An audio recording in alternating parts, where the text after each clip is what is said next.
My name is Robin Pretty, and I represent the Lower Columbia Basin Audubon Society. We are located in the lovely shrub steppe of eastern Washington, and I'm here to share a story with you about how a sagebrush songbird survey developed over a period of a couple of years, created collaboration on a local, regional, statewide, and national level, led us to see where our work fits into the national concept of flyways, and created a real experience of one Audubon. And to me, most remarkably and most fun, all this grew organically from having work about which we all cared passionately, each in our own way, and we kept the work at the center.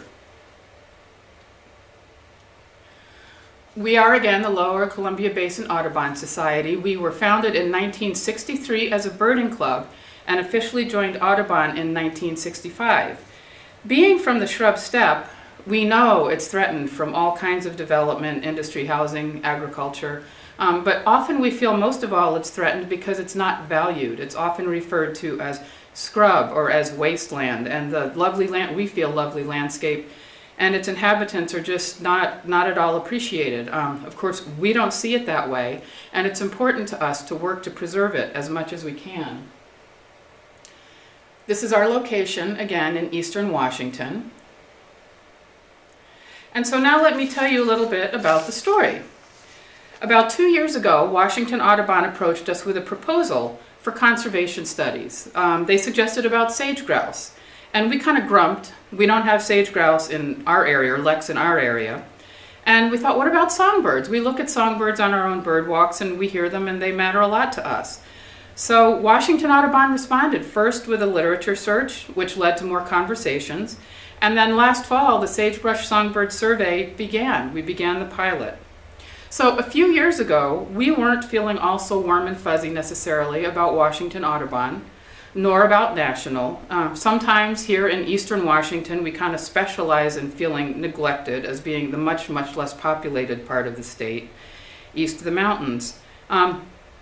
We weren't sure at all how we fit into the flyway concept, and initially we weren't necessarily interested in trying to figure it out. However, as work progressed and Washington Audubon was so persistent, I finally decided I kind of had to have my own put up or shut up moment and either move forward with the study or quit complaining about being ignored because they weren't giving me the opportunity. So we said yes, and our chapter responded, and we've moved forward with the study. Our target birds for this study are sagebrush sparrow, brewer's sparrow, sage thrasher, vesper sparrow, and grasshopper sparrow.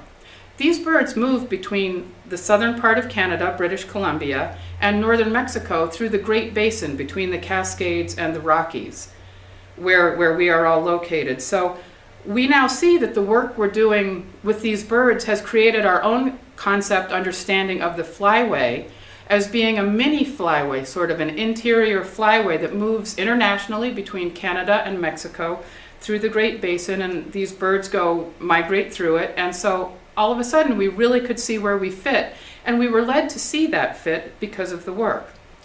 As the pilot started really taking off, Washington Audubon involved Washington State Department of Fish and Wildlife, specifically a scientist named Matt Vanderhagen.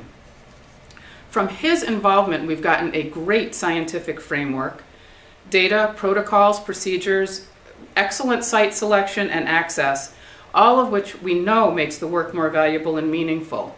And Matt is such a renowned birder. He can tell you if a brewer sparrow has been on a date even before it's updated its Facebook status. So, all joking aside, this kind of expertise involved by Washington Audubon adds so much to the work, and we know it.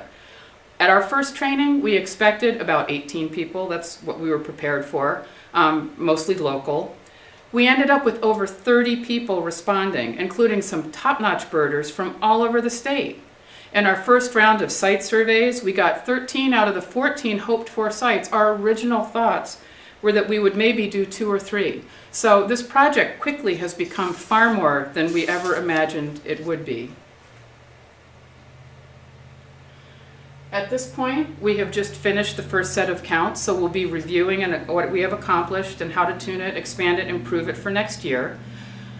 A small committee from inside Lower Columbia Basin did most of the organizing, along with a lot of support from Washington Audubon, particularly Christy, Trina, and Jen. A newly joined person to LC Bass named Kevin Black. He's a great birder and has a lot of connections in the birding community outside of our organization even, and across this region of the state. He created most of the training material and the CDs and has just done a great job with it. Those of us involved in the study get to drive around now listening to bird songs and CDs and practicing. So much has happened around this work that we've done together. We've grown our own self-concept about what's possible for us as a chapter. We clearly see our relationship through this work as part of a region, as part of the state, as part of national, and as part of a flyway. Kevin especially showed us the power of personal outreach, getting people involved. We've loved the opportunity to grow skills and be educated by experts.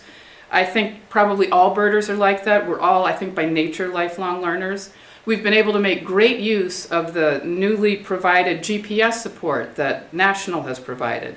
We've had fun working together with other chapters and with Washington Audubon. We've drawn in new people. This is a new activity to be so focused on birding, and it's been a great way to attract new people.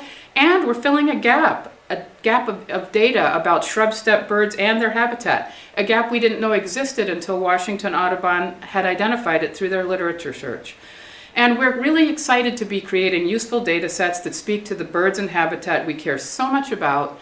They're going to be used in a priority habitat database that informs all the agencies in the state of Washington. So they, at the get-go, are being set up so these data can be put to their best possible use, which again goes back to the meaning of the work.